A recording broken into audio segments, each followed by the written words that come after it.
Le dégagisme en 15 minutes. Du plus loin que l'humanité se souvienne, même quand le trône de la tribu familiale se limitait à la souche informe d'un arbre foudroyé par les dieux du ciel, à un jet de gourdin de la grotte principale. Et même plus tard, quand le trône gagna en mobilité, histoire d'étendre le domaine de l'empirie au-delà de la colline, au bout de la plaine. Et même plus tard, quand une bûche sommairement dégrossie et à peine décorée fit office de trône. Et même plus tard encore, quand il apparut qu'un siège léger, pourvu qu'il fût rehaussé des signes distinctifs adéquats, faisait très bien l'affaire. Et même plus tard encore, et jusqu'à aujourd'hui en fait. Non, plus aujourd'hui. Plus précisément, jusqu'il y a peu, disons. On va dire jusqu'à hier, ou plutôt, soyons précis, jusqu'au 14 janvier 2011. Et même plus tard encore, donc, et jusqu'au 14 janvier dernier, chaque fois qu'il s'est agi d'en finir avec le chef du clan, de la bourgade, du comté, du royaume, de l'empire ou de la République, chaque fois qu'il s'est agi de mettre un terme à un régime politique considéré abusif, incompétent, dictatorial, lamentable, népotiste, corrompu, ou simplement lassant à la longue. Chaque fois, en un mot, et depuis que l'homme est l'homme, et une crapule pour l'homme, surtout quand il a le pouvoir pour lui en donner l'occasion, chaque fois, disais-je, et depuis toujours, enfin, jusqu'au 14 janvier 2011 à tout le moins, chaque fois qu'on a voulu mettre fin à un régime politique jugé détestable, on a tenté d'y parvenir en changeant de régime. Et il y a même fort à parier que bien souvent, voire peut-être tout le temps même, enfin, tout le temps jusqu'à ce que le soleil se lève le 14 janvier dernier, il y a fort à parier, disais-je, qu'on a toujours voulu changer de régime plutôt que de mettre fin au régime en vigueur. En réalité donc, y mettre fin n'était que le moyen de la véritable fin qui était de changer de régime. En réalité donc, la finalité de l'émeute, de la révolte, de l'insurrection ou de la révolution a toujours été de passer à un autre régime, d'imposer un autre régime, de mettre en place un autre régime. Et mettre fin au régime en vigueur n'a toujours été qu'un moyen pour y parvenir. En réalité donc, on n'a jamais voulu simplement en finir avec le régime en vigueur. On a toujours eu en même temps et dans le même mouvement une idée derrière la tête. L'idée d'une alternative en tête. Je dirais même plus, c'est cette idée d'alternative en tête qui a toujours été l'idée motrice et mobilisatrice de l'émeute, de la révolte, de l'insurrection ou de la révolution. C'est la certitude que cette idée d'alternative était une bonne idée, était la bonne idée même. C'est cette certitude qui a toujours soulevé les foules déchaînées et résolu à déloger le détenteur du pouvoir. Et cette certitude est la certitude que le détenteur présent du pouvoir n'est pas à sa place, n'est plus à sa place sur le siège du pouvoir, puisque la certitude est que cette place ne lui revient plus, qu'il ne l'occupe plus légitimement, qu'un autre serait plus à sa place, qu'un autre a de meilleures raisons de prétendre au pouvoir, et que cet autre est par définition plus grand, plus beau et plus fort. Bref, depuis que l'humanité est une foire d'empoigne, les hommes s'empoignent pour placer sur le trône celui qui va les sauver, qui va les protéger, qui va les rendre prospères, célèbres et heureux. Bref, depuis que l'humanité ne tient pas debout, sans les béquilles de l'espoir, d'avoir la certitude qu'on peut peut-être être sûr que l'avenir sera meilleur, les gens ne détrônent que pour mieux introniser. Bref, depuis que l'humanité ne tient pas la route, les émeutes, les révoltes, les insurrections ou les révolutions n'ont eu d'autre finalité que le remplacement du détenteur du pouvoir par un autre, forcément préférable. Et en fait, les élections dites occidentalo-démocratiques, elles-mêmes, n'ont d'autre finalité que le remplacement du détenteur du pouvoir par un autre, forcément préférable. Bref, partout et depuis toujours, on n'a jamais pensé, rêvé, fomenté le changement que comme un remplacement. Enfin, partout et depuis toujours, c'est à nuancer. Parce que le 14 janvier 2011 à Tunis, comme le 11 février au Caire, pour la première fois dans l'histoire, on n'a pas prétendu avoir mieux, plus grand, plus beau, plus fort. On n'a pas emballé sa volonté de changement dans une foi en un autre système, un super parti ou un homme providentiel. Non. Pour la première fois, on a osé penser le changement de manière athée. Que dis-je? Où suis-je? Au Festival des libertés laïques. On a osé penser le changement, disais-je, de manière laïque, c'est-à-dire adulte.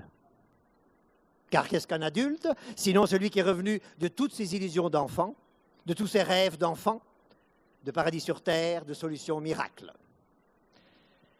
Pour la première fois, on a pensé le changement à Tunis, puis au Caire, puis ailleurs. Non comme le remplacement de X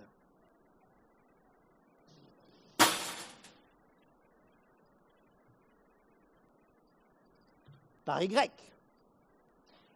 Mais pour la première fois, simplement, comme le dégagement de Y. Ben Ali, dégage. Moubarak, dégage. Et ça a marché. Et aujourd'hui, Place Tahrir, Tantaoui, dégage. Ça va marcher.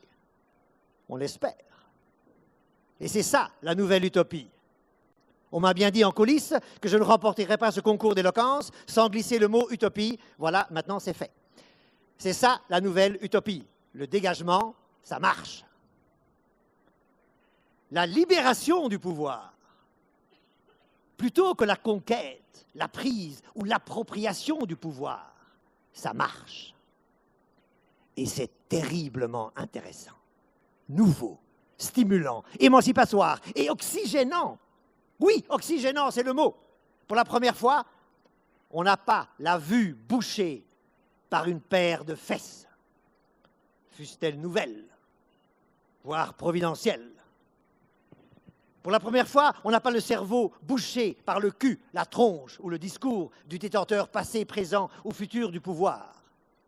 Pour la première fois, on voit à quoi ressemble le pouvoir une fois inoccupé. À quoi ressemble le trône une fois vacant? À quoi ressemble le pouvoir tout nu? Le dégagisme, c'est pour les voyeurs, les voyants, les nouveaux voyous, qui n'ont pas peur du vide régnant sur le trône dégagé, qui n'ont pas le vertige, qui prennent le temps et créent l'espace pour repenser, méditer et cerner les raisons de la nécessité, la nature précise et les modalités incontournables du pouvoir. Et mine de rien, c'est tout le champ de l'action politique et militante, tout d'un coup taxé de traditionnel, indignisme inclus. Les indignés qui, quand ils ne jouent pas au diabolo, se réclament certes parfois du printemps arabe, sont passés complètement à côté, philosophiquement et politiquement, du printemps arabe. Mine de rien, c'est tout le champ de l'action politique et militante traditionnelle qui se voit ébranlé par les nouveaux voyeurs que sont les dégagistes. Pire, qui prend un sérieux coup de vieux. Car depuis toujours, et jusqu'aux indignés d'aujourd'hui, les dés de la contestation étaient pipés. On critique le pouvoir en place parce qu'on a une orientation idéologique autre. Et la critique est donc tout sauf objective, impartiale, désintéressée. Ce qui discrédite d'entrée de jeu toutes les contestations traditionnelles, c'est-à-dire non dégagistes. C'est qu'elles sont orientées, biaisées, précédées et portées par un programme, qu'il soit précisé dans les moindres détails ou qu'il patauge dans une soupe informe de concepts impensés comme chez les indignés, peu importe ici. La force des dégagistes, oserais-je dire leur coup de génie politique, ce n'est même pas qu'ils n'ont pas abattu toutes leurs cartes, mais qu'ils n'en avaient pas. Ce qui est inédit dans la figure éminemment politique du dégagiste est qu'on ne sait rien de ses orientations ou préférences politiques. Autant un indigné est forcément de gauche, autant un dégagiste pourrait être d'extrême droite ou d'extrême gauche. Le désintéressement est la nouveauté radicale que le dégagisme a introduite dans l'histoire de l'humanité politique. Toutes les contestations traditionnelles ont été portées par une foi en la possibilité d'un autre monde que l'on va détailler, préciser, promettre et finalement couler dans un programme, qu'il soit électoral ou révolutionnaire, peu importe ici. Le dégagiste ne décrète pas qu'un autre monde est possible, seulement que le monde actuel est impossible, insupportable, intolérable.